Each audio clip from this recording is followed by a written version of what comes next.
Welcome back. আপনারা শুনছেন horror special ভয়ের জগৎ। আমি সুজন আছি আপনাদের সাথে। তো চলুন শুরু করা যাক। কেমন হবে যদি অন্য জগতের অশরীরী কেউ আপনার বন্ধু হয়ে যায়, আপনাকে ভালো কাজে সাহায্য করে ও বিপদ থেকে রক্ষা করে, যাকে শুধু আপনিই দেখতে পারেন, কথা বলতে পারেন, তার অস্তিত্ব শুধু আপনার কাছে। আসসালামু আলাইকুম, আশা করি সবাই ভালো আছেন। স্বাগতম লোমহর্ষক ভয়ের জগতে। আমি সুজন আছি আজ আপনাদের সাথে। আজকের ঘটনাটি ভয়ের নয়, বরং পুরস্কারের। এপিসোড 4। ঘটনা সংগ্রহে আকাশ ইসলাম, বেতবুনিয়া, রাঙামাটি। ঘটনার সময়কাল 2019 থেকে এখনও চলমান। বলছেন আকাশ। পৃথিবীতে ভূত বলতে কিছু নেই, বিজ্ঞানও এটার অস্তিত্ব স্বীকার করে না।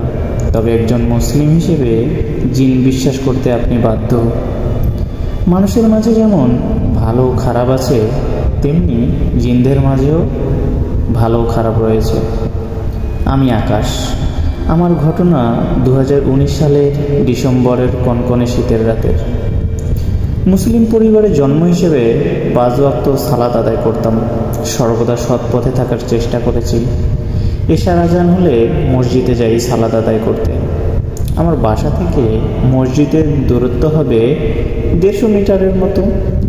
প্রতিমধ্যে রাস্তার পাশে কিছু বাড়ির পাশাপাশি একটি বাড়িঝাড়ও রয়েছে। সালাত আদায় করে ফেরার পথে যখন আমি সেই বাড়িঝাড়ের কাছাকাছি চলে আসলাম, ঠিক তখনই আমাকে উদ্দেশ্য করে কেউ বলে উঠল, আকাশ, আজ তোমার দাওয়াত। চমকে উঠলাম, এত রাতে আমাকে দাওয়াত দিচ্ছে কে, সেটাও আবার এইভাবে অন্ধকারে। পেছনে ফিরে কিছু দেখতে না পেয়ে ভাবলাম মনের ভুল হয়তো, সামনে পা বাড়ালাম। অমনি আবারও বলে উঠল, আকাশ, আজ তোমার দাওয়াত। আবার পেছনে ফিরে কাউকে দেখতে না পাওয়ায় মনের মাঝে খানিকটা ভয় বাসা বাঁধে। তবে উজু করা থাকায় ভয়টা তেমন পেলাম না। ভাবলাম কেউ হয়তো আমার সাথে দুষ্টামি করছে। আবারও সামনের দিকে পা এগুতেই শুনতে পেলাম, আকাশ, আজ তোমার দাওয়াত। আবারও আশেপাশে কাউকে দেখতে না পেয়ে কিছুটা বিরক্তি বোধ করে বলে উঠলাম, আরে নিলাম তো তোমার দাওয়াত, যাও তো এখন, এত রাতে দুষ্টামি করিও না তো। মূলত এটি কোনো মানুষের দুষ্টামি ভেবেই আমি এই রকম উত্তর দিয়েছিলাম। তবে এরকম উত্তর দেয়ায় যে আমার জীবনে অন্য কিছু বয়ে নিয়ে আসবে তা আমি কখনো কল্পনাও করিনি। বাসায় গিয়ে রাতের খাওয়া করে ঘুমাতে গেলাম।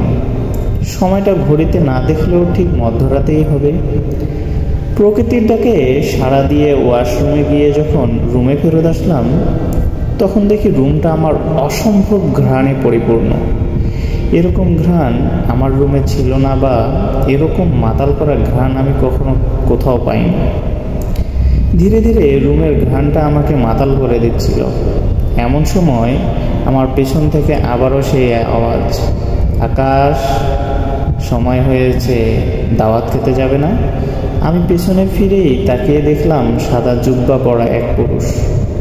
লম্বায় আমার চেয়ে 2 হাত উঁচু, সুঠাম দেহের অধিকারী। তো মুখ ছাড়া আর কিছু দেখা যাচ্ছিল না। উনি আমাকে সালাম দিলেন। আমি সালামের উত্তর দিতে দিতে অনুভব করলাম রুম যে মাতাল করা ঘ্রাণে ভরে গেছে তা মূলত ওই ব্যক্তির শরীর থেকেই আসছে। তিনি আমাকে বললেন, যাও উজু করে আসো। আমি কিসের ঘরে যেন তার কথা মতো উজু করে আসলাম। উজু করে এসে তার সামনে দাঁড়ালাম। একটা খুশবু দিলেন, বললেন, এটা একটু মেখে নাও। খুশবুটা ব্যবহারের পর তার ঘ্রাণ যেন আমায় আরও কোনো এক জগতে হারিয়ে নিয়ে যাচ্ছে। তিনি আমাকে বললেন, চোখ বন্ধ করো। আমি না বলা পর্যন্ত চোখ খুলবে না। আমি চোখ বন্ধ করার 2-3 মিনিট কেটে গেল। তিনি বললেন, এখন চোখ খুলো। চোখ খুলতেই আমি যেন অবাক হয়ে গেলাম। আমার সামনে দাঁড়িয়ে আছে তার মতোই দেখতে অনেক মানুষ। সবার কাপড়ই এক। সবাই যেন আমার জন্যই অপেক্ষা করছে। আমাকে বরণ করে নিয়ে সবাই বসলো এমন এক জায়গায় যেখানে খাবারের অনেক প্রকারের আইটেম তৈরি। আমাকে খেতে দেওয়া হলো। বিশ্বাস করুন, পৃথিবীতে আর কোনো খাবারের স্বাদ এত সুন্দর হতে পারে তা আমার অজানা ছিল। খাওয়া শেষে সবাই আমার সঙ্গে কথা বলতে লাগলো। তাদের মধ্যে একজন বলল, তুমি কিছুদিন আগে নামাজ পড়তে যাওয়ার সময় রাস্তার পাশে যে বিড়ালটির কাটা পায়ে ব্যান্ডেজ করে দিয়েছিলে, সে ছিল মানুষরূপে একজন জিনের সন্তান। আমরা তোমার ব্যবহারে মুগ্ধ হয়েছি, তাই তোমাকে দাওয়াত করা। তাদের মধ্যে যিনি সর্দার, তিনি আমাকে উপহারস্বরূপ একটি আংটি দিলেন এবং জানালেন, আজ থেকে কেউ তোমার কোনো ক্ষতি করতে পারবে না। তুমি আল্লাহর পথে থাকো, ইনশাল্লাহ সফলতা অর্জন করবা। কোনো বিপদের সম্মুখীন হলে এই আংটি তোমাকে বিপদ থেকে রক্ষা করবে। আমার ঘুম ভাঙল আজানের শব্দে। ভাবতেছিলাম যে এত সুন্দর একটা স্বপ্ন দেখলাম আজ। একটু ভেবে চলে গেলাম উজু করতে, কিন্তু উজু করতে গিয়ে আমি যেন আকাশ থেকে পড়লাম। আরে, আমার আঙুলে তো সেই আংটিটা। তার মানে আমি যেটাকে স্বপ্ন ভাবছি সেটা স্বপ্ন ছিল না। আমি আংটিটা খুলে একপাশে রেখে মসজিদে চলে গেলাম। ফজরের পরে আমার অভ্যাস ছিল কোরআন পড়া, তাই কোরআন পড়লাম। তারপর আর আংটিটার কথা মনে নেই। এভাবে বেশ কিছুদিন কেটে গেল। একদিন শেষ রাতে সবাই সালাতের জন্য জাগনা হয়ে দেখি আমাদের বাসায় চুরি হয়েছে। গোয়ালের গরু ও গোলাঘরের ধানের বস্তা নেই। বাবা অনেকটা হতাশ হয়ে পড়লেন, তাই যথারীতি বাসার সবারই মন খারাপ। এমন সময় আমার মনে পড়ল আংটির কথা। বিপদে পড়লে যে আংটি আমাকে রক্ষা করতে চেয়েছিল। আমি আংটিটা খুঁজে বের করে আঙুলে পড়লাম।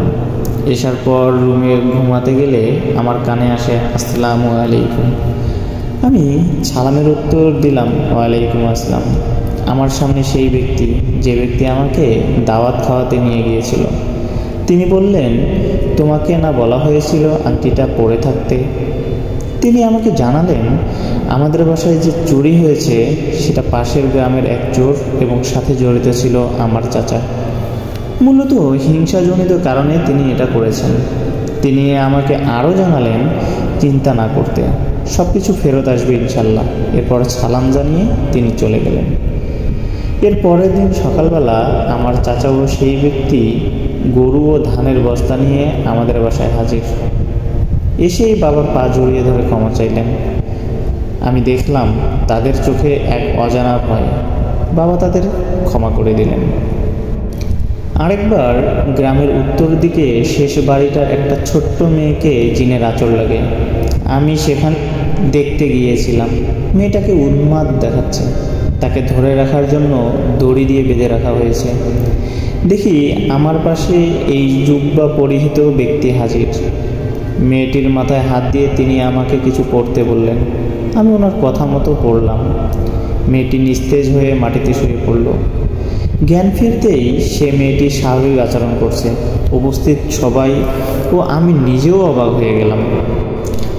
আবারও দেখা গেছে কখনো কারো কোনো কিছু হারিয়ে গেছে, আমি সেটা খুঁজে দিতে পারতাম।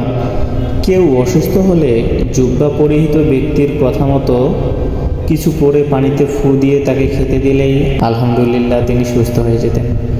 আমিও বুঝতে শুরু করলাম আমার পাশে জুব্বা পরিহিত ব্যক্তিটা আসলে একটা ভালো জিন এবং সে আমাকে দিয়েই মানুষের উপকার করে আসছে। আমি মনে করি এটা আমার পুরস্কার, সৎ ও ন্যায়ের পুরস্কার।